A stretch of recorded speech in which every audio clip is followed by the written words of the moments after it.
अरे सीताराम बोलो सहारा मिलेगा। सीताराम बोलो सहारा मिलेगा। सीताराम बोलो सहारा मिलेगा। सीताराम बोलो सहारा मिलेगा। राधे श्याम बोलो किनारा मिलेगा। राधे श्याम बोलो किनारा मिलेगा। सीताराम बोलो सहारा मिलेगा। सीताराम बोलो सहारा मिलेगा। राधे श्याम बोलो किनारा मिलेगा। राधे श्याम बोलो किनारा मिलेगा।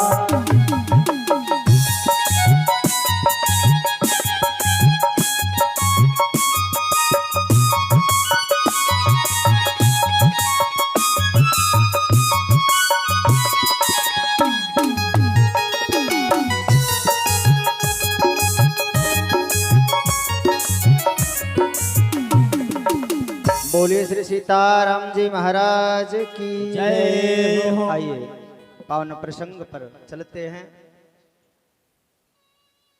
उत्तरा के गर्भ की रक्षा जब मेरे गोपाल जी ने कर दी तो चलने के लिए तैयार हुए। सायंकालीन का समय है। पूरे पांडवों ने युधिष्ठिर समेत सभी पांडवों ने भगवान से कहा कि आज की रात्रि यहाँ रुक जाओ, कल सुबह अर्जुन को संग में लेकर के द्वारिका चले जाना। रात्रि में हस्तिनापुर में ही रुक गए।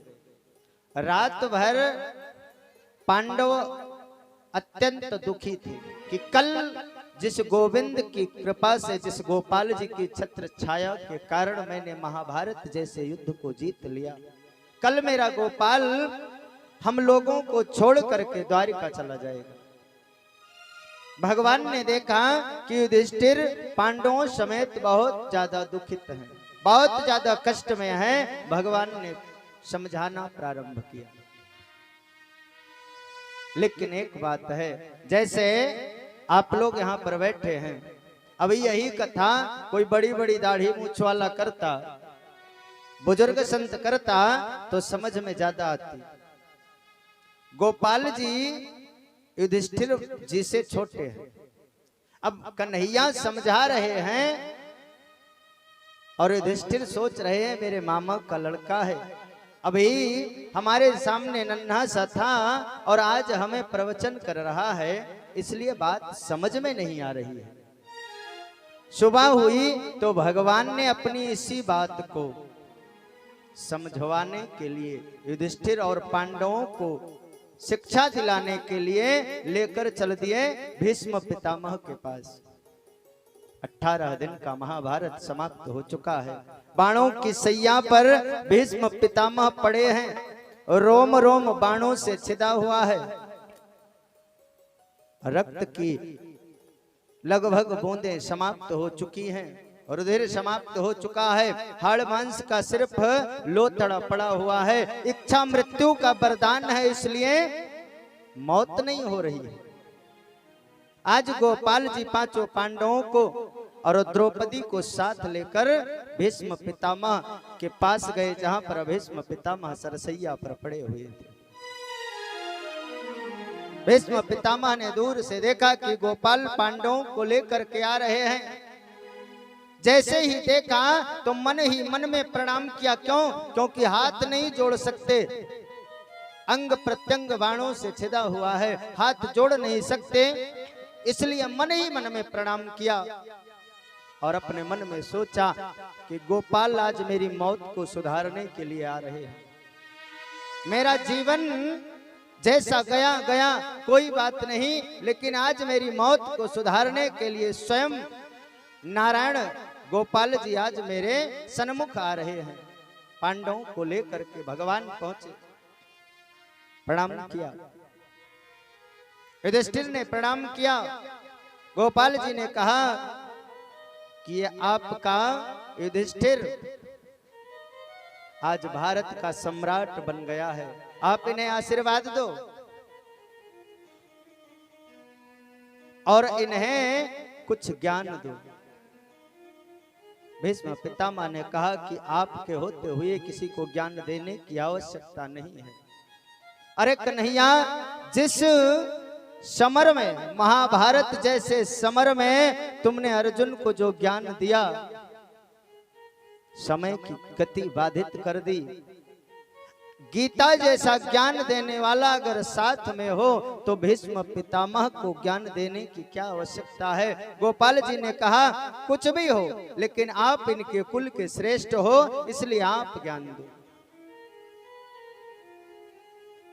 भीष्म पितामह ने कहा कोई बात नहीं, आप कहते हो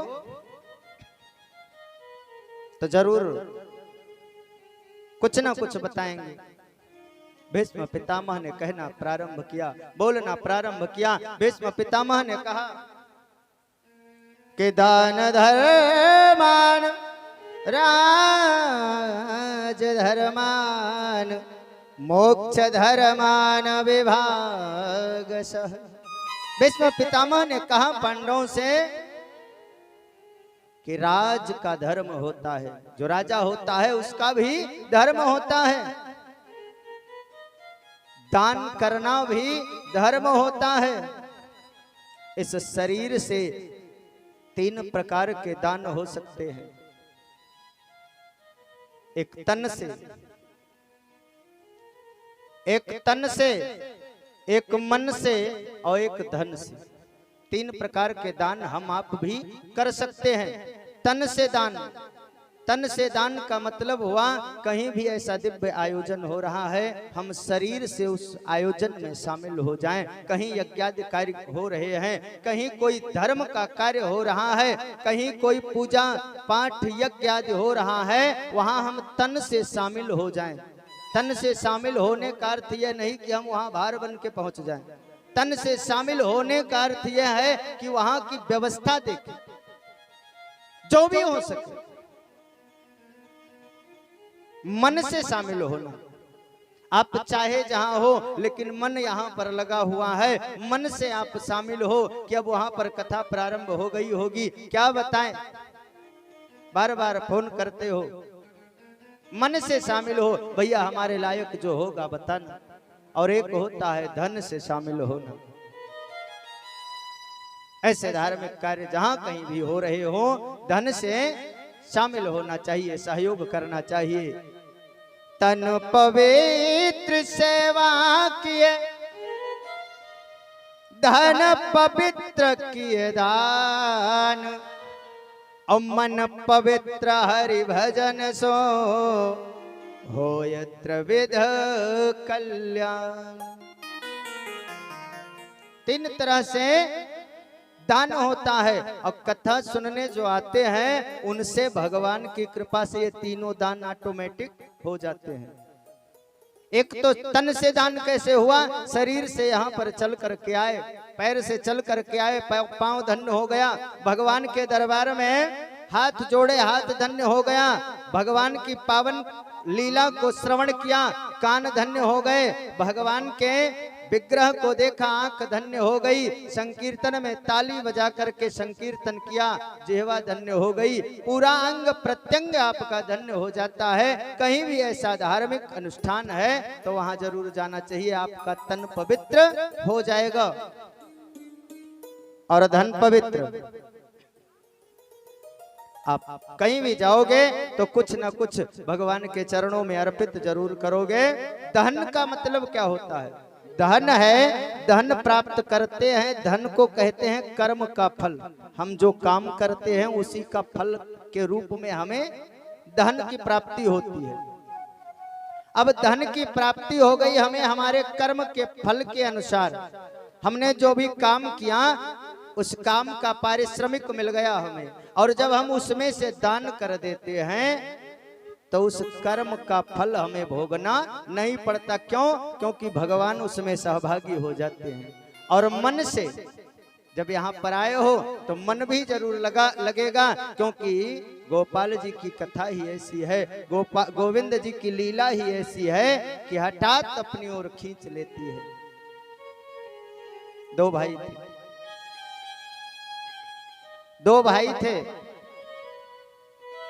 एक अच्छा पैसे वाला था, बढ़िया नौकरी थी, स्वास्थ्य सही नहीं रहता था। धन तो खूब था लेकिन तन से बलिष्ठ नहीं था, स्वास्थ्य खराब रहता था। और एक भाई गरीब था, उसका आय कम था, आय कम थी, गरीब था, लेकिन शरीर से हष्ट पुष्ट था। एक जगह मंदिर में पहुंचा, यज्ञ चल रही थी। महाराज जी से बोला, जो अमीर है आया, कहने लगा कि महाराज जी क्या बताएं, सेवा करने का बहुत मन है, लेकिन भगवान ने इतने रोग दे रखे हैं कि आप सेवा करने के लायक यह शरीर नहीं है। और जब दूसरा भाई पहुंचता तो कहता, क्या बताएं महाराज, यहाँ जो भंडारा चल रहा है, मन तो यही कह रहा है नित्य भंडारा हमारे पैसे से ही होता रहे, लेकिन क्या करें, परमात्मा ने धन नहीं दिया। जिसके पास जो है वो लगाना नहीं चाहता, और जिसके पास जो नहीं है उसे खर्च करना चाह रहा। जिसके पास जो है, तन से, मन से, धन से, सब प्रकार से परमात्मा की सेवा करनी चाहिए। भगवान को पदार्थ नहीं प्रिय है, भगवान पदार्थ के भूखे नहीं हैं, भगवान वस्तु के भूखे नहीं हैं, भगवान भाव के भूखे हैं। आज गोपाल जी ने चाहा तो विदुर जी की कथा में आप सभी लोग श्रवण करो। भीष्म पितामह समझा रहे हैं और कहने लगे कि बेटा एक काम करना, जिंदगी में आज तुम भारत के सम्राट बन गए हो, जीवन में एक काम करना, अगर शत्रु भी शरण में आ जाए तो उसे क्षमा कर देना। क्षमा करना भी धर्म है। अपने आंखों के सामने कोई पाप होते हुए मत देखना और ना ही स्वयं कोई पाप करना। इस बात को जैसे ही भीष्म पितामह ने कहा, द्रौपदी वहीं पर खड़ी थी और जोर जोर से हंसने लगी। भीष्म पितामह ने कहा, कुलीन स्त्रियों का हंसना ठाका मार के अच्छा बात नहीं है, क्यों हंस रही हो बेटी? द्रौपदी ने कहा, आपको कष्ट देने का मेरा कोई मन नहीं था, लेकिन उस समय आपकी यह बुद्धि कहाँ चली गई थी जब दुशासन मुझे बाल पकड़कर खींचते हुए लेकर आया दुर्योधन की सभा में, तब तुमने यह पाप कैसे देख लिया? आप कह रहे हो कि पाप होते नहीं देखना चाहिए। सबसे पहले मैंने आपके सामने हाथ जोड़ा था, आपके सामने याचना की थी कि मुझे बचाओ। भीष्म पितामह ने कहा कि बिटिया, उस समय में परिस्थिति का दास था, मेरे शरीर में जो रक्त था वो दुर्योधन के नमक का था। आज अर्जुन के बाणों से मेरा पूरा शरीर छलनी हो गया है, कुछ भी नहीं बचा। दुर्योधन का जो नमक था वो निकल चुका है, इसलिए आज आपको यह बात बता रहा हूं। उपदेश देते हुए भगवान के तरफ देख करके भीष्म पितामह ने सब के तरफ से दिमाग हटाया और भगवान से कहा कि गोपाल, मेरी एक बिटिया है, मेरी एक बिटिया है, उसका विवाह मैं आपके साथ करना चाहता हूँ। पांचों पांडव हैरान हो गए कि भीष्म पितामह ने तो कभी विवाह ही नहीं किया, तो बिटिया कैसे हो गई? गोपाल जी ने कहा कि कहाँ है तुम्हारी बिटिया? भीष्म पितामह ने कहा कि ये जो मेरी मति है यही मेरी बेटी है। मैं आपसे निवेदन करना चाहता हूं कि आप मेरी जो मति है, मेरी मति से विवाह कर लीजिए, मेरे मति का वर्ण कर लीजिए। वर्ण कैसे करोगे? बोले मति का वर्ण मैं इस तरह से चाहता हूं जिस तरह से आपने प्रतिज्ञा की थी कि मैं महाभारत के युद्ध में अस्त्र शस्त्र नहीं उठाऊंगा, और मैंने एक दिन प्रतिज्ञा की कि गोपाल से अस्त्र उठवा लूंगा। आज जो हरि सो शस्त्र न गहाऊ, तोला जो गंगा जननी को शांतनु सुत न कहाऊं। मैंने प्रतिज्ञा की कि अगर हरि से, अगर गोपाल से मैंने शस्त्र ना उठवा लिया तो मैं गंगा का पुत्र नहीं कहलाऊंगा, मैं शांतनु जी का बेटा नहीं कहलाऊंगा। मेरे प्रतिज्ञा की रक्षा करने के लिए आपने अपनी प्रतिज्ञा को तोड़ दी और रथ का टूटा हुआ पहिया लेकर के दौड़े। ऐसे लगा कि आप चक्र सुदर्शन लेकर के दौड़े हो।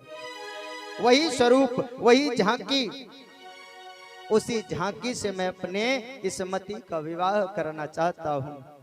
इतमति रूप कल्पिता वितृष्णा भगवत शाश्वत मंगवे विभुम्नि स्वसुखमुपगते क्वचित दुहर तुम प्रकृतमुपयेषु यद्भव प्रवाह।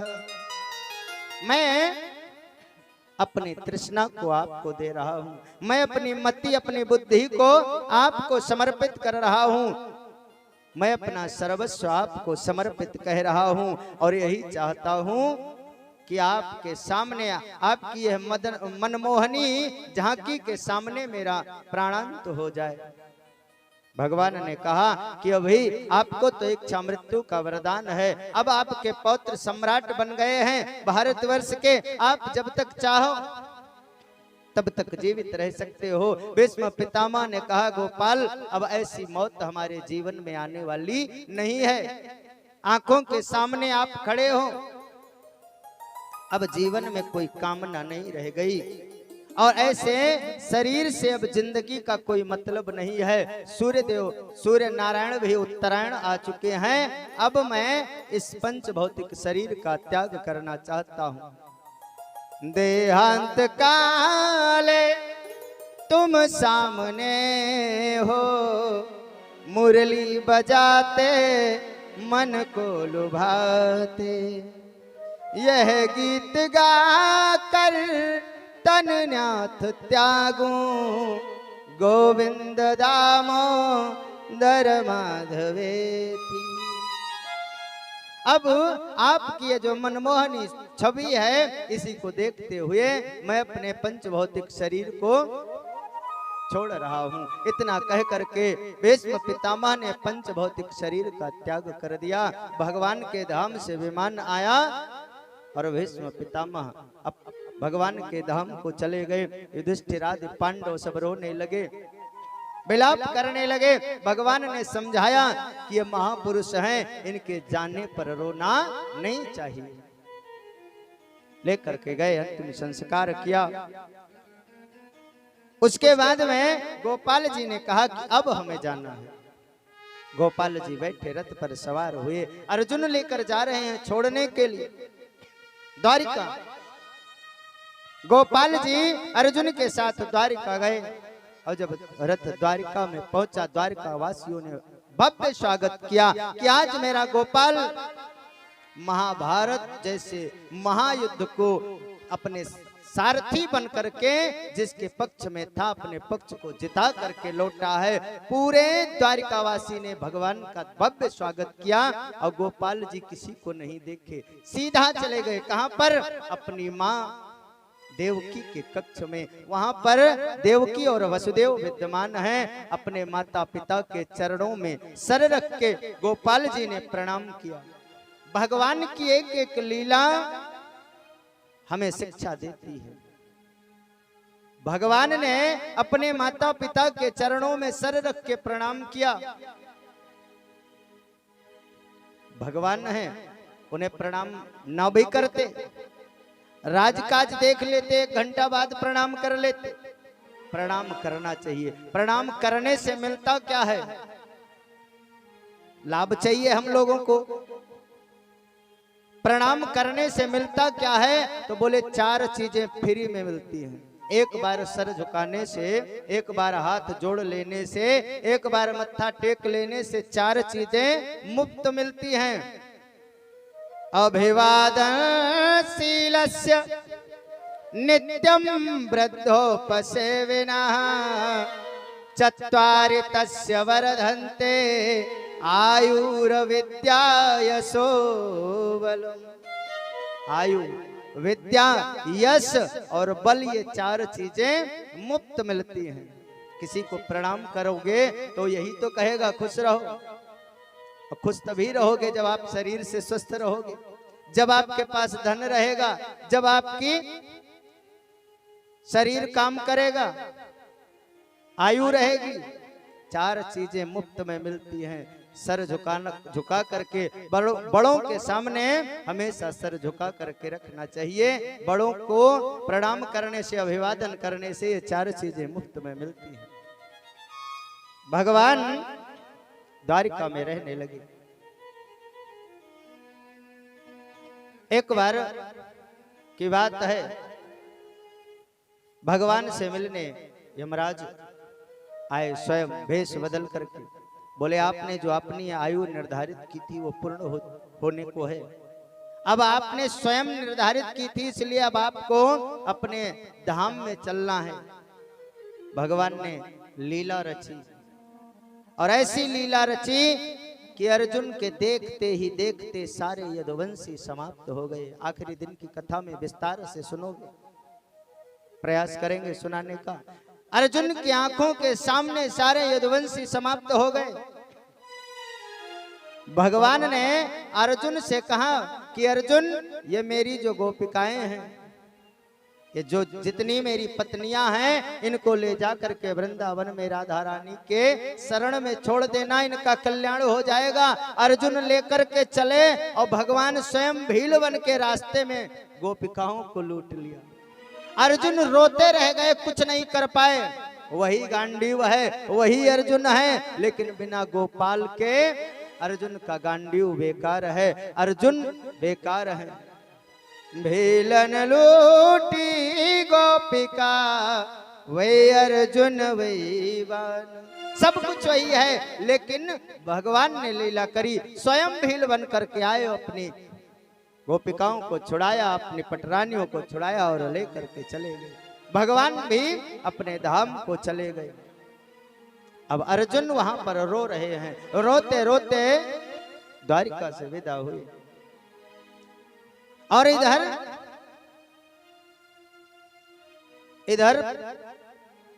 जो परीक्षित थे, जन्म हो चुका था, थोड़े से बड़े भी हो गए हैं। आज युधिष्ठिर मन में सोचने लगे कि अर्जुन जब द्वारिका चले जाते हैं तो हस्तिनापुर भूल जाते हैं। भगवान का संग उन्हें इतना प्यारा लगता है कि वो भगवान के जब साथ जाते हैं तो सारा राजकाज भूल जाते हैं। आज याद ही कर रहे थे कि इतने में अर्जुन का रथ आता हुआ दिखाई पड़ा। युधिष्ठिर जी ने देखा कि अर्जुन का मुखमंडल मलिन है, तेज नहीं है, चेहरे पर कोई तेज नहीं है। देखा कि दुखी हैं तो पूछा दुख का कारण, कि आपका मुखमंडल इतना मलिन क्यों है, आपके चेहरे का तेज कहां चला गया। अर्जुन ध्यान दो, जीवन में 3 कार्य ऐसे हैं जिससे चेहरे का तेज समाप्त हो जाता है। बोले कौन कौन सा? बोले पहला कार्य यह है कि अब अगम्या स्त्री के साथ गमन करना। दूसरा, गाय का वध अगर गलती से भी हो जाए तब भी मुखमंडल मलिन हो जाता है, चेहरे का तेज समाप्त हो जाता है। और तीसरा, जिसके बिना हमने जीवन में रहना नहीं सीखा, अगर वह इस धराधाम को छोड़ करके चला जाए तब भी हमारे चेहरे का तेज समाप्त हो जाता है। अर्जुन क्या बात है, साफ साफ बताओ। इन बातों को सुन करके अर्जुन जोर जोर से रोने लगे और युधिष्ठिर जी के चरणों में गिर गए। वंचिता महाराज हरिणा बंधुरूपिण, वंचिता महाराज हरिणा बंधुरूपिण, तेन में अप्रहतो तेज देव विस्पापनो महत। वंचितो अहम महाराज, हरिणा बंधु रूपिणा, वो हमें छोड़ करके चले गए जो साक्षात हरि थे, जो साक्षात हरि होते हुए भी हमारे बंधु थे, हमारे बांधव थे, हमारे सखा थे, हमारे रिश्तेदार थे। आज वह हमें छोड़ करके चले गए। भैया हमें छोड़ गए अधूराए, जिनकी कृपा से हम थे जीवित, थे गुरु पितु मात व भाई। भैया हमें छोड़ गए अधूराए, जिनकी कृपा से सब रण जीते, जिनके कृपा के बल पर हमने महाभारत जैसा रण जीत लिया, जिनकी कृपा से भगवान शंकर साक्षात भूत भवन भगवान भोलेनाथ किरात बन करके आए, उन्हें भी हमने युद्ध में संतुष्ट कर दिया, जिनके बल पर द्रौपदी जैसी पत्नी, द्रौपदी की उस सभा से हम जीत करके लाए, आज वो हमें छोड़ करके चले गए। जिनकी कृपा से सब रण जीते, युद्ध में विजय दिलाए, राजा द्रुपद की भरी सभा में द्रुपद सुता दिलाए। भैया हमें छोड़ गए अधूराए, जोर जोर से रो रहे हैं, मुख से वचन नहीं निकल पा रहे हैं, लेकिन किसी तरह संदेशा तो बताना है। इतना सुन करके पांडवों में शोक की लहर दौड़ गई। माता कुंती महल के अंदर थी, उन्हें पता लगा, दौड़ी दौड़ी आई, अर्जुन से पूछा क्या जो मैं सुन रही हूं वह सत्य है? अर्जुन ने कहा हाँ, आज मेरा गोपाल हमें छोड़ करके चला गया। जैसे महाराज दशरथ ने सुमंत से सुना, सुमंत से पूछा क्या राम वापस आए? सुमंत ने कहा कि महाराज मैं आपकी आज्ञा का पालन नहीं कर पाया, बहुत प्रयास किया लेकिन राम को वापस नहीं ला पाया। जैसे महाराज दशरथ 6 बार राम राम राम राम राम राम कह के इस पंच भौतिक शरीर का त्याग कर दिए थे, उसी प्रकार आज माता कुंती ने जैसे सुना कि मेरा गोपाल इस धराधाम को छोड़ करके अपने लोक को चला गया है, माता कुंती धड़ाम से जमीन पर गिरी और अपने इस पंच भौतिक शरीर का त्याग कर दिया।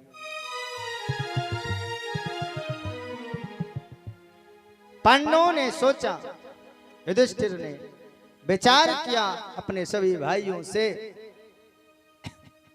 जिस कन्हैया के बिना हमने जीना नहीं सीखा, जिस गोपाल के बिना मैंने रहना नहीं सीखा, आज वो हमें छोड़ करके अगर चला गया है तो मेरा इस धराधाम में रहना उचित नहीं है। अब हमारी इच्छा तो नहीं है, बाकी तुम चारों के ऊपर है। सबने हाथ खड़ा कर दिया। द्रौपदी ने कहा मैं भी चलूंगी। आनंद फानन में परीक्षित अभी छोटे हैं, छोटे से परीक्षित को, नन्हे से बालक को महामंत्री को बुलाया और महामंत्री से कहा राजकाज तुम देखना और गद्दी पे मेरा बेटा बैठेगा, ये जो मेरा पोता है ये गद्दी पर बैठेगा। आनंद फानन में परीक्षित का राज्य अभिषेक किया। पांचों पांडव द्रौपदी को लेकर के हिमालय की तरफ बढ़ने लगे, स्वर्गारोहण करने लगे। चढ़े चले जा रहे हैं, एक एक करके सभी पांडवों का पतन हो गया। यद्यपि कुछ क्षण के लिए युधिष्ठिर जी को भी नरक देखना पड़ा। उसके बाद में पांचों पांडव पर्वतारोहण करते हुए भगवान के धाम को चले गए। बोले कृष्ण कन्हैया लाल की जय हो। और इधर महाराज परीक्षित का जब राजा बन गए, कुछ समय व्यतीत हुआ। जो खानदान का संस्कार होता है, कुल का संस्कार, वो जीव पर रहता जरूर है। परीक्षित संपूर्ण भारत के सम्राट हैं, समय समय पर प्रजा की देखभाल करते हैं। कभी ग्वाला बनकर किसी गांव में जाते हैं, सबका हाल चाल पूछते हैं। कभी व्यापारी बनकर के जाते हैं और अपनी ही बुराई करते हैं कि परीक्षित के राज में तो बड़ा गड़बड़ चल रहा है। वहां के गांव वाले उन्हें दौड़ा लेते हैं कि ऐसा मत कहो। परीक्षित मन ही मन प्रसन्न होते हैं कि मेरे पीठ पीछे भी मेरी सराहना होती है। इसका अर्थ है पूर्वजों की कृपा है, भगवान नारायण की कृपा है, मेरा राजकाज ठीक चल रहा है। एक दिन की बात महाराज परीक्षित अश्व पर सवार हुए और अश्व पर सवार होकर के एक नगर में घूमने गए। नगर में घूमने गए और नगर में घूम रहे थे।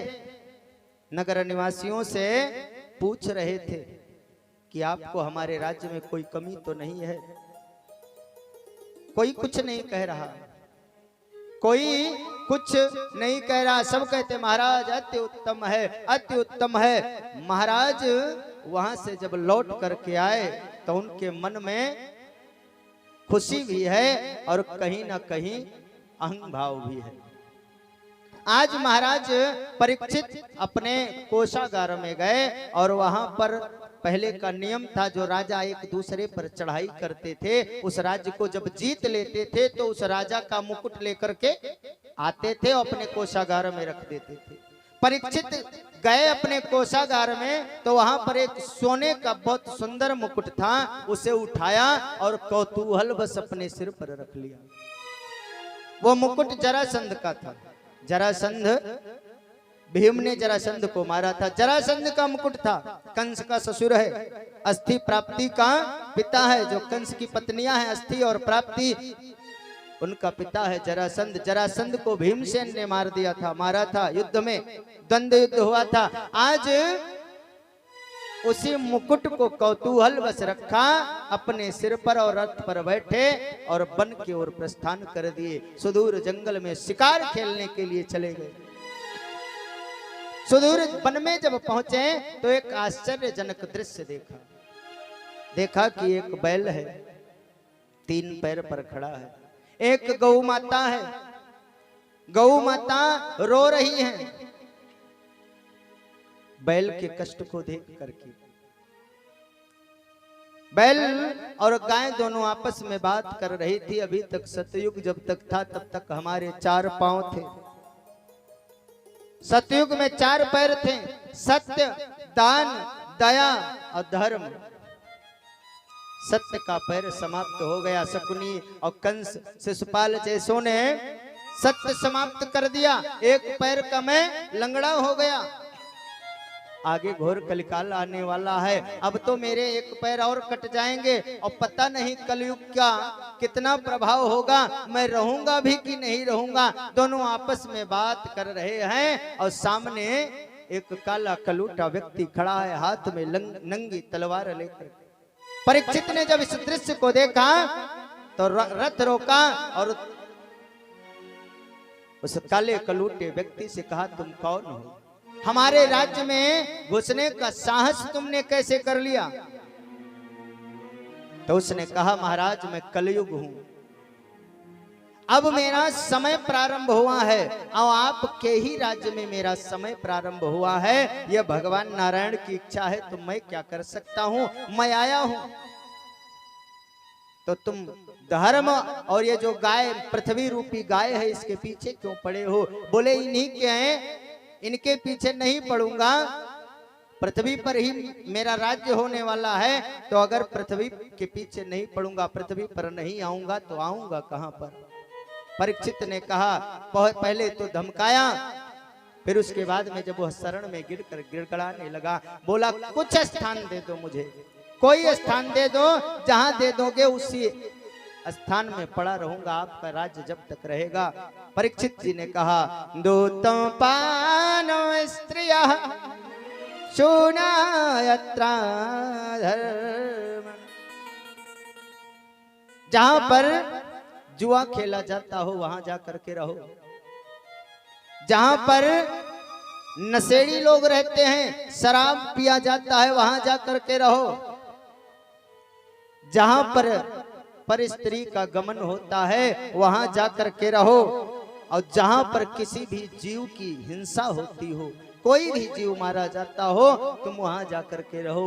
कलयुग ने हाथ जोड़ लिया, महाराज आपने 4 स्थान बताए, मेरे रहने के लिए पर्याप्त है, रह लूंगा, लेकिन कोई एक प्यारा सा स्थान, कोई अच्छी चीज भी दे देते तो आपकी महान कृपा होती। न जाने परीक्षित के मस्तिष्क में क्या था, न जाने ये जो मुकुट पहने थे, दुष्ट का मुकुट था, दुष्ट की चीज जब हम लेंगे तो उसका कुछ ना कुछ अंश असर जरूर कर जाएगा। न जाने क्या परीक्षित के दिमाग में आया और उन्होंने कहा कि जाओ सोने में तुम्हारा वास हो, जबकि भगवान नारायण ने कहा है कि धातुओं में सोना मैं हूं।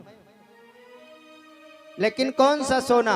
जो नारायण को अर्पित किया जाता है, जो ईमानदारी का सोना है वो नारायण है। और जो जरासंध का जो बेईमानी वाला था, धूर्त का था, उस सोने में कलयुग का वास होता है। आज कलयुग ने सूक्ष्म रूप बनाया और परीक्षित जी के स्वर्ण मुकुट से होता हुआ परीक्षित के बुद्धि में प्रवेश कर गया। परीक्षित को पता भी नहीं चलता। कलयुग ने सोचा जब तक राजा का दिमाग नहीं खराब होगा तब तक प्रजा का कैसे करूंगा। परीक्षित के बुद्धि में प्रवेश कर गया। परीक्षित जी आगे बढ़े, सुदूर जंगल में शिकार खेलते खेलते बहुत दूर चले गए और काफी दूर जब पहुंच गए तो उन्हें प्यास लगी।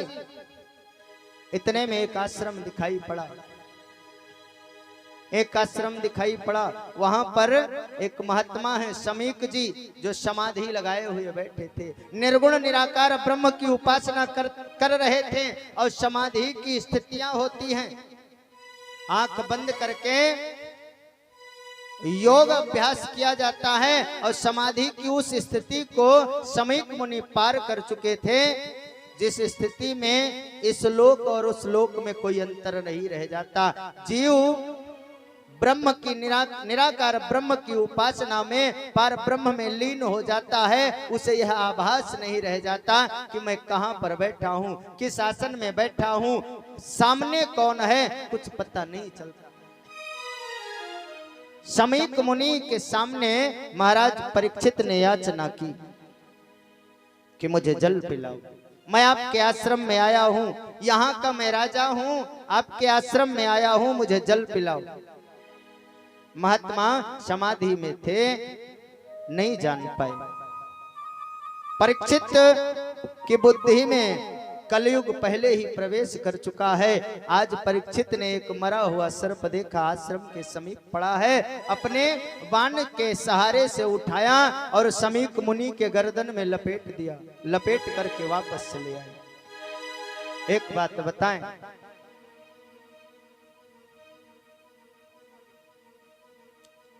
एक श्रीमद् भागवत महापुराण ग्रंथ है ये, और एक ग्रंथ है रामचरितमानस। एक ग्रंथ है श्रीमद् भागवत महापुराण जिसमें परीक्षित की कथा है, और एक ग्रंथ है रामचरितमानस। दोनों में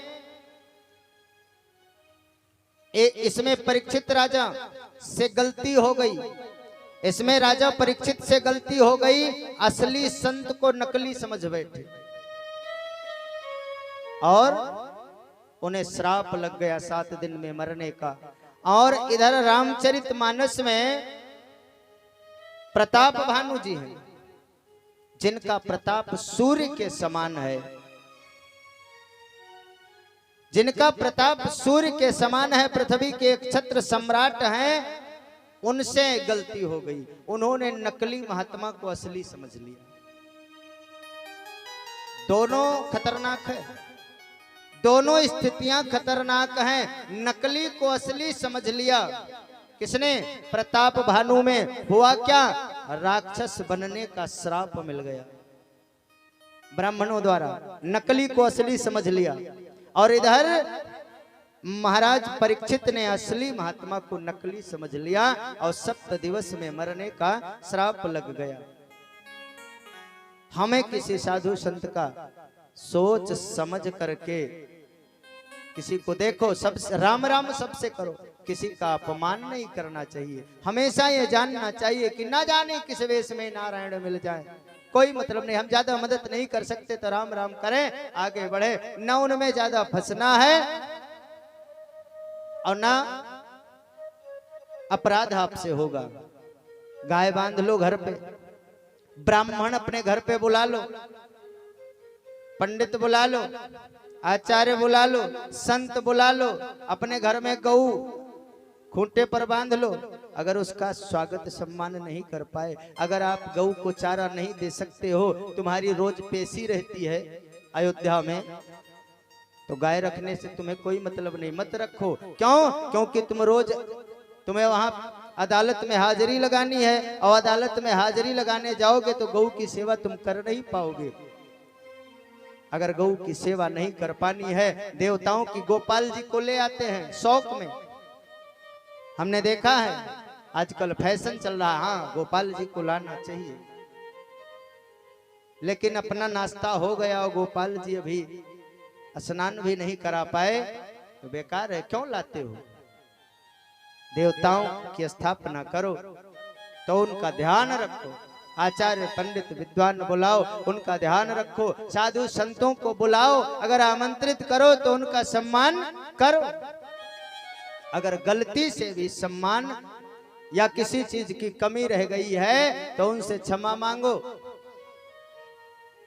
क्योंकि इनमें भगवान साक्षात नारायण का वास होता है। और गलती से भी किसी साधु संत का अपमान नहीं करना चाहिए। परीक्षित जी के इस प्रसंग से हमें यह शिक्षा लेनी चाहिए।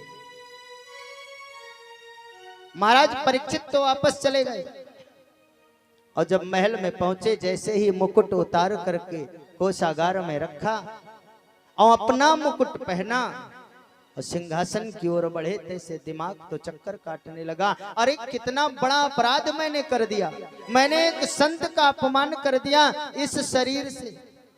जिस परीक्षित ने कभी किसी का अपमान नहीं किया, उस परीक्षित से एक संत का अपमान कैसे हो गया? और इधर शमीक मुनि के गले में सर्प लिपटा पड़ा है, शमीक मुनि को पता नहीं है।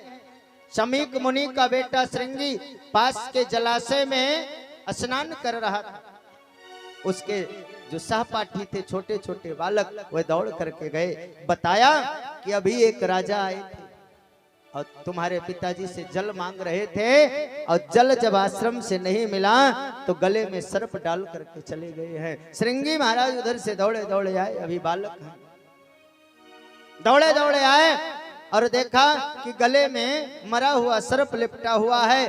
सर्प को हटाया, बगल में किया और रोने लगे कि राजा की इतनी हिम्मत, मेरे पिता भगवान का भजन कर रहे हैं, मेरे पिता नारायण की समाधि में बैठे हैं, निर्गुण निराकार पार ब्रह्म की उपासना कर रहे हैं और राजा की इतनी हिम्मत की गले में सर्प बांध के चला गया। जल लिया कमंडल से और जल लेकर के श्राप दे दिया कि जिस राजा ने मेरे पिता का अपमान किया है, मेरे पिता के गले में सर्प डाला है मरा हुआ, इसी सर्प के पूर्वज जो तक्षक हैं, आज के 7वें दिन उसको डस लेंगे और तक्षक के डसने से उनकी मृत्यु हो जाएगी। शब्द रूपी बाण चला दिया। इतने में शमीक मुनि की समाधि खुली, सारा हाल जाना, यह भी पता चला कि मेरे बेटे ने श्राप दे दिया है।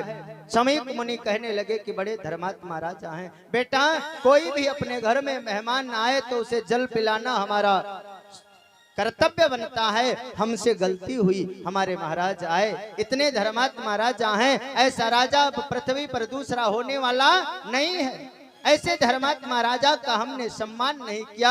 अगर वह विनोद वश गले में मरा हुआ सर्प डाल के ही चले गए थे तो इतना बड़ा अपराध नहीं हुआ कि तक्षक के डसने से उनकी मौत हो जाए। यह आपको श्राप नहीं देना चाहिए था। तुरंत ही शमीक जी ने अपने गौरमुख नाम के शिष्य को बुलाया और बुला करके कहा कि बेटा तुरंत दौड़ करके जाओ महाराज परीक्षित के महल में, उनको जाकर के यह सूचना दो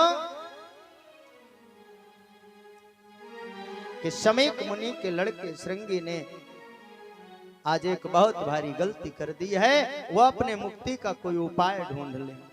क्यों? क्योंकि ये ब्रह्म वाक्य है, ये व्यर्थ जाने वाला नहीं है। समय से बता दोगे तो अभी 7 दिन है, 7 दिन में अपने मुक्ति का कोई उपाय ढूंढ लेंगे। गौरमुख गए हैं और दौड़ करके वहां पर परीक्षित को बताया। परीक्षित ने जब सुना कि 7 दिन में मरने का श्राप मिला है तो अत्यंत दुखी हो गए, अत्यंत दुखी हो गए। पूछो क्यों? शौनकादि ऋषियों ने सूत जी से पूछा कि आखिर मरने का नाम सुनकर परीक्षित दुखी क्यों हो गए? तो शौनकादि ऋषियों से सूत जी ने कहा कि शौनकादि ऋषियों मरने के नाम पर परीक्षित दुखी नहीं हुए। परीक्षित को दुख इस बात का है कि जिस पंच भौतिक शरीर से इतना बड़ा अपराध हो गया वो अभी 7 दिन और ढोना पड़ेगा। अरे मुझे तो 7 मिनट भी रहने का अधिकार नहीं है, मुझे तो तुरंत अपना यह पंच भौतिक शरीर छोड़ देना चाहिए। लेकिन कितना दया की है उस ऋषि कुमार ने, मुझे 7 दिन और इस पृथ्वी पर रहने का अधिकार दे दिया। मंत्री को बुलाया और अपने बेटे जनमेजय का राज्याभिषेक कहा कि राज्याभिषेक करो। हस्तिनापुर सजाया गया। आज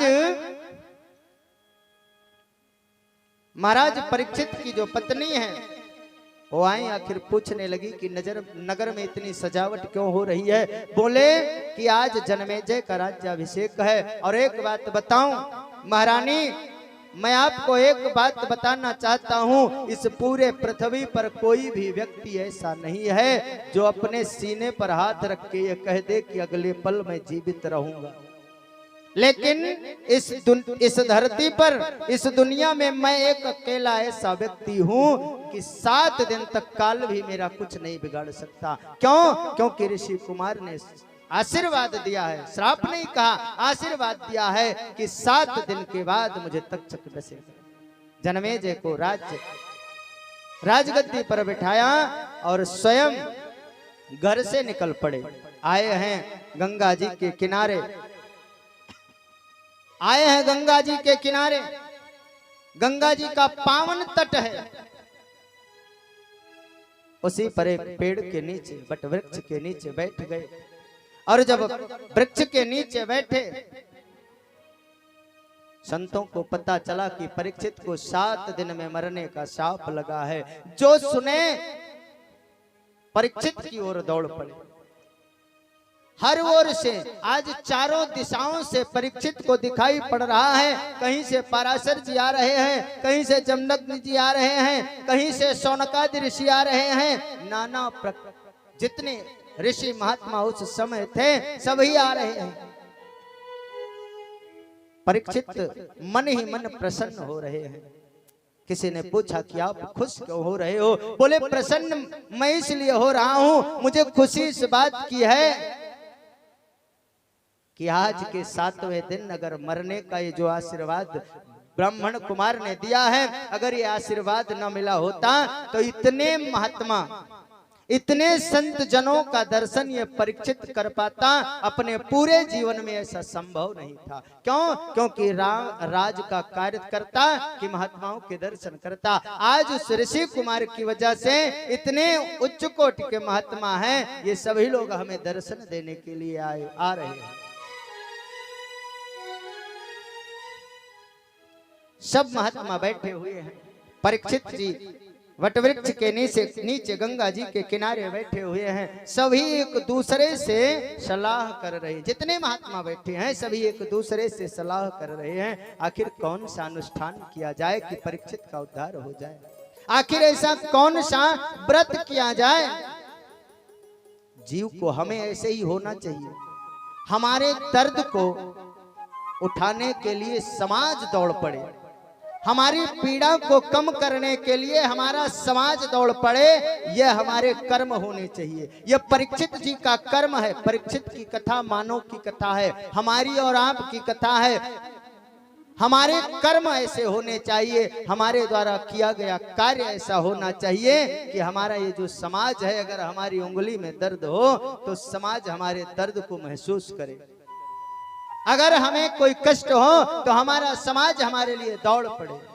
आज परीक्षित के लिए जितने महात्मा हैं आपस में सलाह कर रहे हैं कौन सा अनुष्ठान किया जाए कि परीक्षित की मृत्यु टल जाए अथवा परीक्षित का मोक्ष हो जाए, परीक्षित का उद्धार हो जाए। कोई निर्णय नहीं कर पा रहा है। इतने में व्यास जी लिखते हैं, जिस प्रकार से गर्भ में साक्षात मेरे नारायण गोपाल जी ने रक्षा की थी, उसी प्रकार से जब गर्भ में थे परीक्षित तो ब्राह्मण कुमार अश्वस्थामा ने ब्रह्मास्त्र चलाया था तो नारायण गर्भ में रक्षा किए थे। और आज जब ब्राह्मण कुमार श्रृंगी ने शब्द रूपी बाण चलाया है, श्राप दिया है, तो स्वयं नारायण मेरे गोपाल जी व्यास भगवान के बेटे बन करके, सुखदेव बन करके साक्षात सामने से दिखाई पड़े। सुखदेव जी निर्गुण निराकार ब्रह्म की उपासना में रत रहते हैं। भगवान जब से भागवत का अध्ययन किया है तब से गोपाल जी के लीलाओं को पढ़ते रहते हैं, स्मरण करते रहते हैं। उन्हें दुनिया से कोई मतलब नहीं, लेकिन न जाने मन में कौन सी ऐसी बात आई, गोपाल जी ने कौन सा इशारा किया कि उठकर चल दिए, चलो परीक्षित की ओर। व्यास जी ने लिखा कि तत्राभवत्, ये नहीं लिखा कि सुखदेव आ रहे हैं, लिखा कि तत्राभवत् भगवान व्यास पुत्र, भगवान स्वयं व्यास पुत्र बन करके आ रहे हैं। यदच्छयागामट मनो अनपेक्षलिंग अलक्षलिंगो निज लाभ तुष्टो व्रतश्च बालैर अवधूत वेशः। अभी 16 वर्ष की अवस्था है। ऐसा लग रहा है कि साक्षात सूर्य नारायण उधर से आ रहे हैं, इतना तेज है। इतना बड़ा संत आ रहा है तो साथ में 10-20 हजार चेला होंगे? नहीं, कोई नहीं है साथ में, कोई नहीं साथ में है। बड़े का मतलब यह नहीं है कि छोटे आपका भार ना झेल पाए। अब बड़ा वही है। बड़ा कौन है? प्रथम पूज्य कौन है? बोले गणेश जी। स्थूल का शरीर है फिर भी वाहन चूहा है। छोटे से छोटा जीव जिसका भार वाहन कर सके वही सबसे बड़ा है। आज सुखदेव जी उधर से आ रहे हैं, साथ में कोई नहीं है। इतने उच्च कोटि के महात्मा हैं, इतने उच्च कोटि के संत हैं, कोई आडंबर नहीं है, कोई वेशभूषा का में टीका चंदन ये सब कुछ नहीं। बहुत जने तो पूरा देहिए लीपे रहा था। कोई आडंबर नहीं है, आडंबर नहीं है। एक लंगोटी पहने हुए चले आ रहे हैं, आए हैं। जब परीक्षित की सभा में संतों ने देखा, उठकर खड़े हो गए सभी संत और कहने लगे, परीक्षित आज तुम्हारी मौत को सुधारने भगवान नारायण की कृपा से व्यास पुत्र सुखदेव आपकी सभा में आए हुए हैं। परीक्षित जी दौड़ करके चरणों में गिरे और उसके बाद में सुखदेव जी का पूजन किया। और सुखदेव जी का पूजन किया। इतने में संतों ने इशारा किया कि ज्यादा इन्हें आडंबर पसंद नहीं है, इन्हें पूजा पाठ से मतलब नहीं है, इन्हें चढ़ाओ मत, नहीं तो चले जाएंगे। इनसे मुक्ति का उपाय पूछो, इनसे मुक्ति का उपाय पूछो।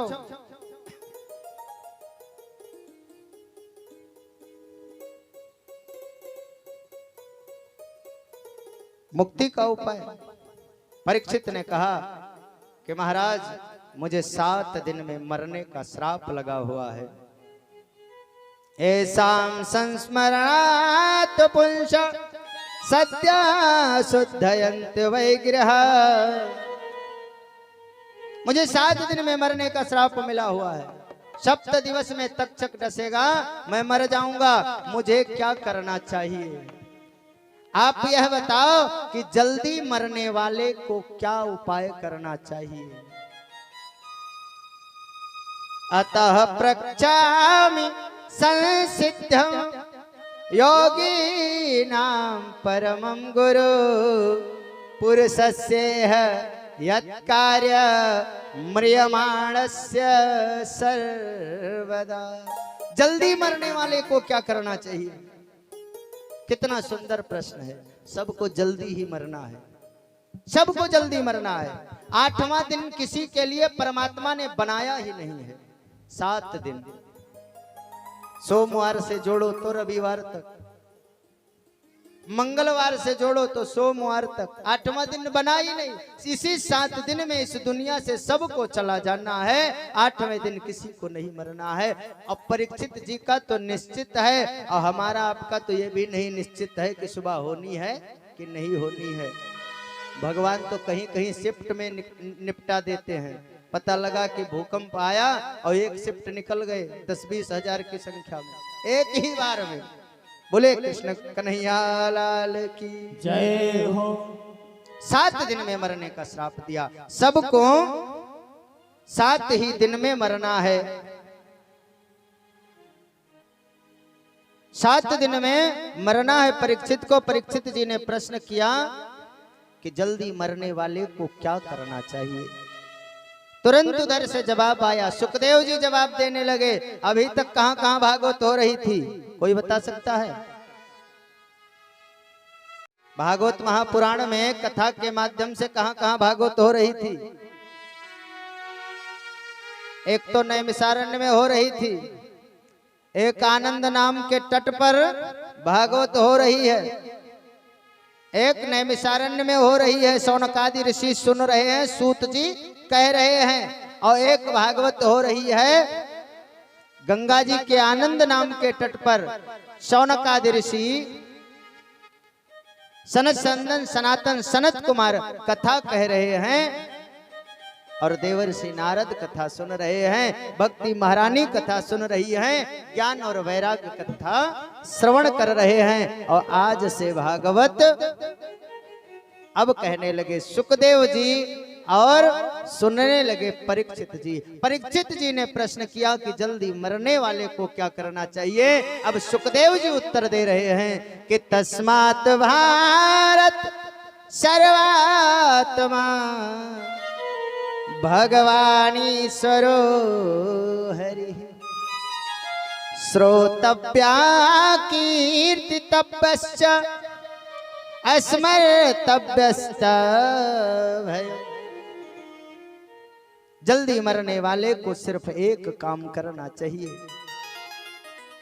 कौन सा काम? जिसके द्वारा इस पूरी दुनिया का निर्माण हुआ है, जिसके संकल्प से हमारा पालन पोषण हो रहा है, जिसके जिन नयनन के सैन सो सृष्टि प्रलय हो जाए, जिनके आंख के इशारे मात्र से दुनिया समाप्त हो जाने वाली है, उनका हमेशा उनको भुलाना हमें नहीं चाहिए। हमेशा उनका संकीर्तन के माध्यम से, श्रवण के माध्यम से, मन से जुड़े होने के माध्यम से हमेशा उनसे जुड़ा रहना चाहिए। सांस सांस में राम भज, व्यथा सांस मत खोए, ना जाने यही सांस का आवन होए न होए। क्या भरोसा है सांस गई है लौट करके आएगी कि नहीं?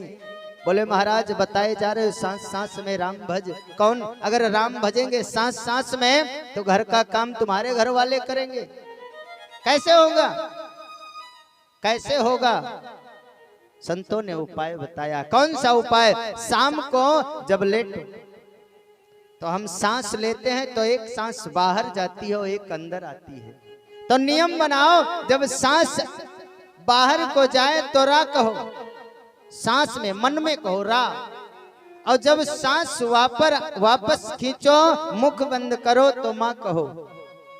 कितनी देर? जब तक नींद ना लग जाए।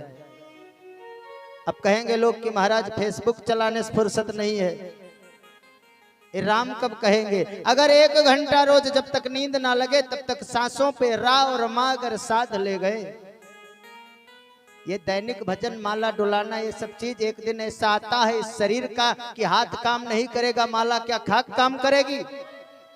एक दिन ऐसा आएगा कि ये जिह्वा जवाब दे देगी कि अब हम चलेंगे नहीं, पैरालाइसिस हो जाता है, मुख से राम कहो लाम निकलता है, कहोगे राम निकलेगा आम। उस दिन के लिए सांसों की माला में राम को बसाओ।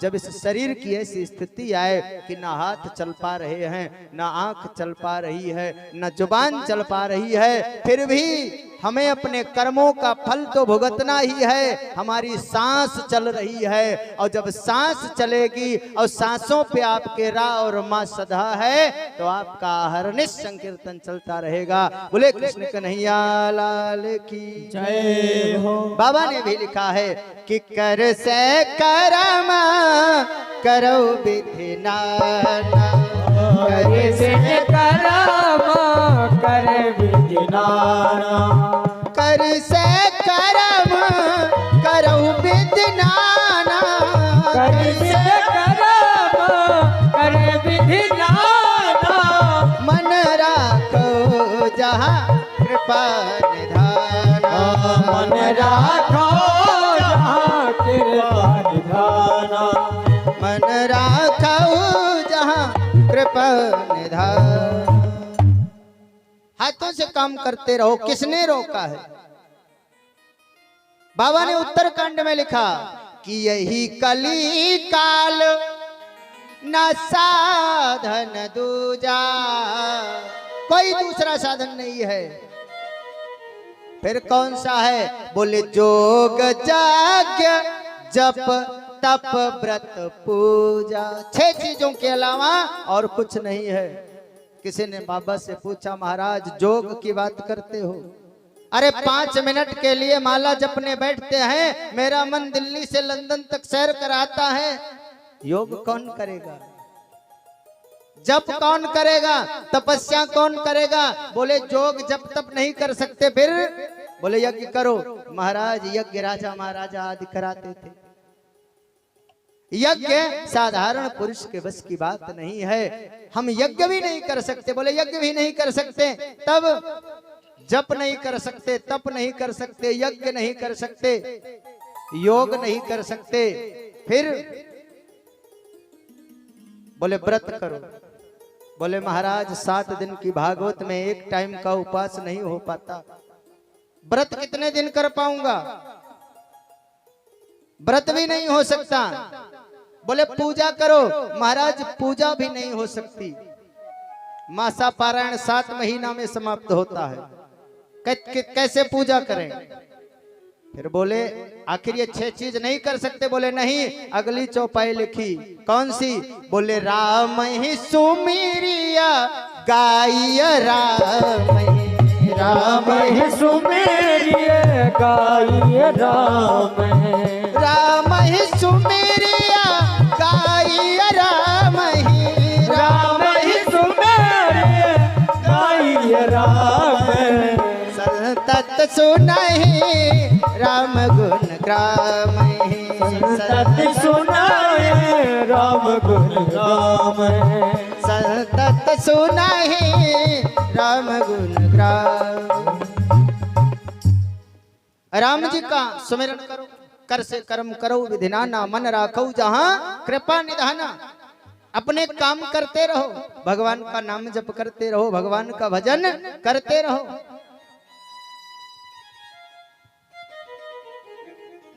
कहीं ऐसा दिव्य आयोजन हो रहा है, संतत सुनहि राम गुण ग्राम, कहीं ऐसा दिव्य आयोजन हो रहा, कहीं भी कथा भागवत हो रही हो, यज्ञ आदि हो रहे हैं, किसी पुराण का वाचन चल रहा है, मानस की कथा चल रही है, कोई सत्संग हो रहा है, उसे सुनो। उसे सुनने से जब जाओगे तो संकीर्तन होगा, भगवान का नाम जुबान पर आएगा, और न जाने किस बालक की कौन सी बात मस्तिष्क में उतर जाए और आपका मन गोपाल जी के चरणों में लग जाए। क्या भरोसा, मन अपने बस में नहीं है। न जाने किस संत की कौन सी बात आप अपने जीवन में उतार लो और आपका मन गोपाल जी के चरणों में लग जाए।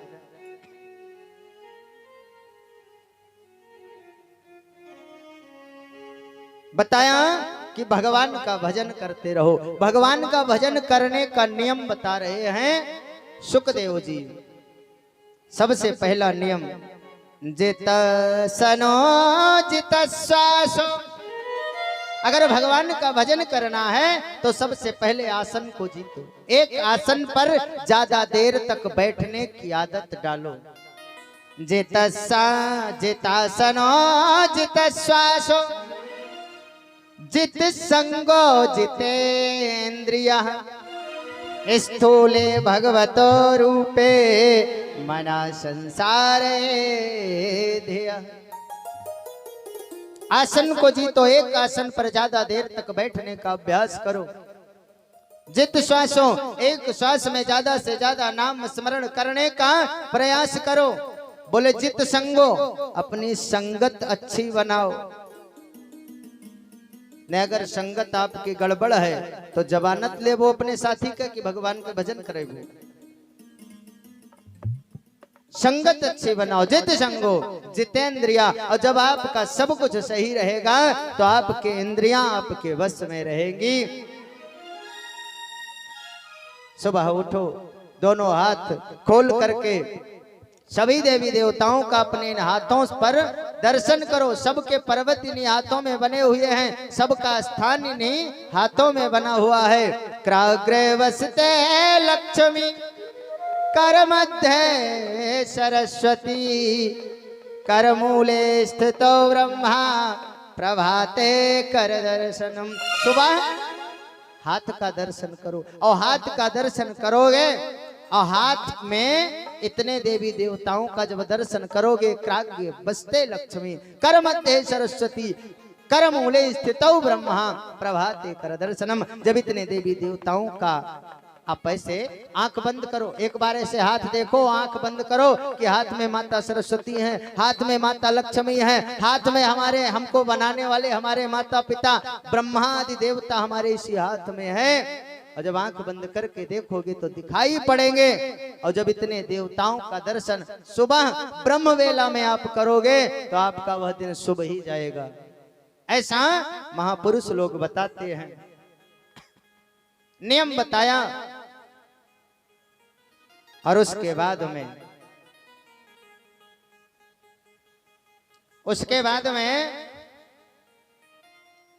सबसे पहले सुखदेव जी ने बताया कि परीक्षित, इस पहले जब पृथ्वी भी नहीं थी, जल ही जल था, तब नारायण के मन में यह विचार आया कि मैं एक से अनेक हो जाऊं। भगवान नारायण के मन में विचार आया कि मैं एक से अनेक हो जाऊं। जब मन में ऐसा विचार आया तो भगवान ने उसी जल में शेष की सैया पर अपना घर बनाया। सबसे पहला काम क्या किया? अरे अकेले हो चाहे जहां घूमते रहो, और अगर परिवार बढ़ाना है, परिवार के साथ रहना है तो सबसे पहले घर की आवश्यकता है। तो भगवान नारायण ने, परब्रह्म परमात्मा ने सबसे पहले उसी जल के भीतर एक घर बनाया। किसका? शेषनाग की सैया पर शेषनाग का घर बनाया। ऊपर से शेषनाग की छत्र छाया है, नीचे से लिपटे हुए शेषनाग जी सैया बने हुए हैं। नार यानी जल, आयन माने घर, श्रवण सोना। जिसने नार यानी जल में अपना घर बनाया उसी को नारायण कहते हैं। जो नार में अयन करता है उसी को नारायण कहते हैं। अब नारायण के मन में है मैं एक से अनेक हो जाऊं, सो नाभि से एक कमल प्रकट किया। अब जल में और कुछ प्रकट भी नहीं हो सकता, जल जल है। नाभि से एक कमल प्रकट किया, और जब कमल जल के ऊपर आया, कमल की एक खासियत है, जल के अंदर नहीं फूल निकलता, जब जल के ऊपर जाता है तो उसमें पुष्प निकलता है, और जब जल के ऊपर आया और कमल का पुष्प खिला तो उस कमल के ऊपर 4 मुख वाले ब्रह्मा जी प्रकट हो गए। अब ब्रह्मा जी 4, इन्हें सर घुमाने की भी जरूरत नहीं है, चारों ओर खोपड़ी, चारों ओर कैमरा लगे हुए हैं, 8 आंख, सर घुमाने की भी आवश्यकता नहीं है, 10 दिशाओं में देख रहे हैं और समझ में ये नहीं आ रहा है कि हम कहां से आए। अरे एक सर हो, हम लोगों के एक सर है, एक दिमाग है, तो इतना चक्कर काटता है, और जेके इकट्ठे 4 ठो हो जाए कितना चक्कर काटे। आज ब्रह्मा जी ये नहीं सोच पा रहे हैं, समझ पा रहे हैं कि मैं आया कहां से। उसी कमल के तंतु में घुस गए, नीचे जाएं ऊपर आवे, नीचे जाएं ऊपर आवे। कई बार जब ऊपर नीचे जाते रहे तो उन्हें 2 अक्षर सुनाई पड़े, एक सुनाई पड़ा ता और एक सुनाई पड़ा पा। बोले तप करो। ब्रह्मा जी ने तपस्या प्रारंभ कर दी, और जब ब्रह्मा जी ने तपस्या प्रारंभ की तब भगवान नारायण प्रकट हुए, और भगवान नारायण ने उन्हें कहा कि तुम जाओ, मैं आज से तुम्हें ब्रह्मा बना रहा हूं, तुम जाओ और जा करके मैथुनी सृष्टि का विस्तार करो। ब्रह्मा जी ने कहा, बोले सहारा कौन सा है, किस सहारे करूंगा? बोले मैं तुम्हें 4 मंत्र देता हूं, इन 4 मंत्रों के सहारे से तुम पृथ्वी के ऊपर मैथुनी शक्ति का, सृष्टि का रचना कर दोगे। 4 मंत्र दिए। अहमेवा समेवाग्रे नान्यादत सत्परम पश्चादहं यदेतच्च यो शिष्येत सोऽस्म्यहम्। ऋते अर्थ प्रतीतना प्रतीत चात्मने तदात्मानो माया यथा भासो तथा तमः यथा मत भूतानि भूतेषु चेष्वनो एतावदेव जिज्ञास्य तत्व जिज्ञासा सुनात्मनः अन्यत्या व्यतिरेकाभ्यां यत्सात्सवित् सर्वत्र सर्वदा। 4 श्लोक दिए, इसी को चतुष श्लोक की भागवत कहा जाता है। ब्रह्मा जी को दिए और कहा इसी का आश्रय लेकर तुम सृष्टि का विस्तार करो। परमात्मा नारायण को कहते हैं, ब्रह्मा से सारी सृष्टि में जब मैं था, मैंने यह संकल्प लिया मैं एक से अनेक हो जाऊं। इसीलिए संत लोग कहते हैं, अनेक रूप रूपाय विष्णवे प्रभु विष्णवे। ये जो हमारे सामने जितने जीवधारी हैं, ये सब भगवान नारायण ही हैं और कोई नहीं है। छुआछूत भेदभाव ये सब फर्जी की बातें हैं। परीक्षित को कथा सुना रहे हैं सूत जी, सुखदेव जी कथा सुना रहे हैं, और कथा सुनाते सुनाते एक प्रश्न पूछ लिया। भाई अच्छा अध्यापक वही है, अच्छा अध्यापक वही है जो बालक को पढ़ाए और पढ़ाने के बाद परीक्षा ले। आज सुखदेव जी ने प्रश्न कर लिया, किससे? परीक्षित से। बोले परीक्षित यह बताओ भगवान जल्दी किसे मिलते हैं? आज 1-2 दिन की भागवत हो गई, अब तुम बताओ कि भगवान किसे जल्दी मिलते हैं? परीक्षित ने कहा कि भगवान पंडित जी को जल्दी मिलते होंगे, 5-7 बार स्नान करते हैं। अच्छा, और किसको जल्दी मिलते हैं? बोले जो ज्यादा पढ़ा लिखा हो, ज्ञानी हो, वेदों का अध्ययन करता हो, वेद पाठी हो, वेद मंत्रों का गायन करता हो, उसे परमात्मा जल्दी मिल जाते हैं। बोले और किसको? बोले जो बहुत पहलवान हो, भगवान उसे जल्दी मिल जाते होंगे, चाहे डर के मारे ही मिल जाते होंगे कि पहलवान है, पता नहीं कहां मिल जाए। फिर और किसे? बोले धनी लोग को जल्दी मिल जाते होंगे पैसे के बल पर, वीआईपी दर्शन की भी व्यवस्था अब होने लगी है। बड़े बड़े संस्थान में जाओ, बड़े बड़े मंदिरों में जाओ, वहां पैसा दो, वीआईपी दर्शन करो। पैसे वालों को भगवान जल्दी मिलते होंगे। तो सुखदेव जी ने बड़ी सुंदर बात कही कि परीक्षित, अगर भगवान पंडित जी को पहले मिलते होते, 10 बार स्नान करने वाले को पहले मिलते होते, तो जिन कोल भीलों को मेरे राम जी ने गले से लगाया था, वो जाड़े के महीने में 4 महीना स्नान नहीं करते थे। अगर उम्र दराज महात्माओं को मिलते होते नारायण, तो ध्रुव की अवस्था क्या थी? 5 वर्ष की अवस्था में ध्रुव को नारायण मिल गए। अगर विद्या जिसने अध्ययन कर लिया है, पुराणों का ज्ञाता हो गया है, उसे भगवान मिलते होते, तो गजेंद्र ने किस डिग्री कॉलेज से सर्टिफिकेट लिया था? गजेंद्र किस यूनिवर्सिटी में पढ़ने गया था? भगवान ने उसकी पुकार को सुन ली। अगर ऊंची बिरादरी वाले को भगवान मिलते होते, तो दासी पुत्र विदुर के यहां साग खाए, दुर्योधन के मेवा का त्याग कर दिया। दुर्योधन घर मेवा त्याग्यो, साग विदुर भर घर खाए, सबसे ऊंची प्रेम सगाई। भगवान को प्रेम पसंद है। अगर धनी लोगों को मिलते होते, तो सुदामा कितने धनी थे, कैसे मिल गए?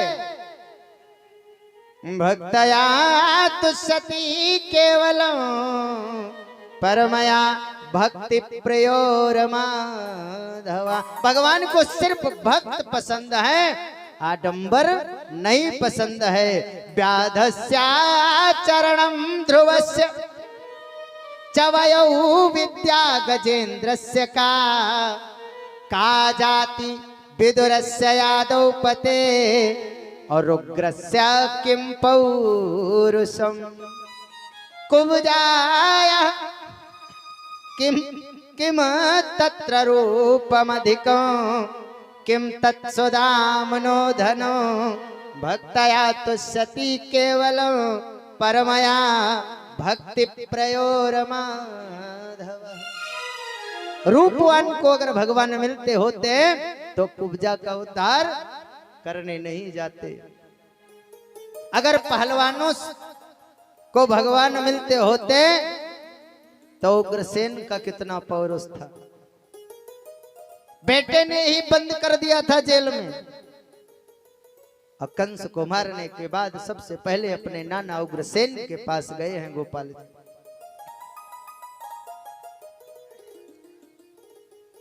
जब इस श्लोक को गाया सुखदेव जी ने, तो परीक्षित को विदुर जी की याद आ गई।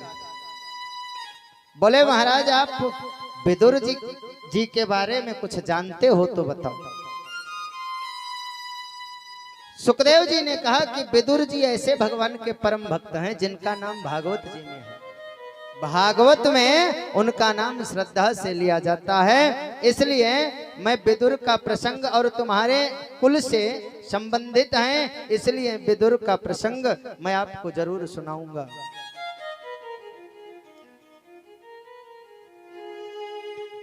महाभारत का युद्ध नहीं हुआ था, उसके पहले की बात है।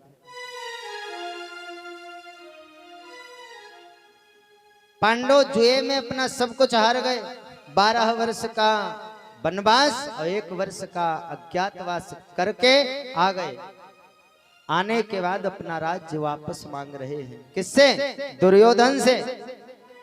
और दुर्योधन बार बार मना कर रहा है। विदुर जी महामंत्री हैं। राजा कौन है? धृतराष्ट्र। धृतराष्ट्र जो अंधा है। अब जहां का राजा ही अंधा हो, बोले अंधा राजा है तो प्रजा जो मर्जी करेगी, बेटे जो मर्जी करेंगे। जब आप घर पे नहीं रहते हो, परदेश में रहते हो, तो बेटा आपका किस रास्ते पे जा रहा है वो तो आपके उस माँ के संस्कार पर निर्भर है, आपके घर के माहौल पर निर्भर है, पड़ोसियों के माहौल के पर निर्भर है। अगर आपने घर में शकुनी भी बिठा रखा है और दोनों पति पत्नी आंख में पट्टी बांध के रहते हो और घर में या पड़ोस में शकुनी भी है, तो दुर्योधन को बिगड़ते देर नहीं लगने वाली है।